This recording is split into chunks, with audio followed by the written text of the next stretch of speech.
রকস্টারের shooting এর সময় আমি একদিনও সেটে গেছিলাম। দেখলাম যে ভিন্ন কাউকে দেখা যাচ্ছে। আমি আমার যে বন্ধু সাকিব খান সে না অন্য কেউ।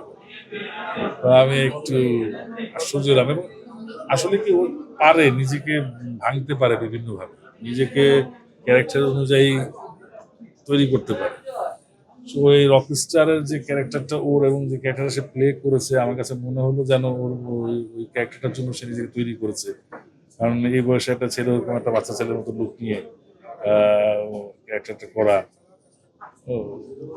ইজ এ কমপ্লিট হিরো পক্ষে অনেক সম্ভব অনেক অধ্যবসায় ওর, অনেক ত্যাগ, অনেক কঠিন পরিশ্রমী ছিল। ফিল্মের জন্য অনেক কঠিন পরিশ্রম করে। সো আমি তার অবশ্যই সাফল্য কামনা করি এবং বাকি সব ছবি সাফল্য কামনা করি। স্পেশালি আমার এই ছবি তস্ত যাতে ভালো যায়। যেহেতু একটা ছবিতে আমি কাজ করেছি, যে একটাই আমার ছবি, তাও অনেকদিন পরে বানায় ২-৩ বছর পরে মনে হয় কোনো ছবি আসলে ঈদে আমার। সো সব ছবির প্রতি শুভকামনায়, তস্ত ভালো যাক, সব ছবি ভালো।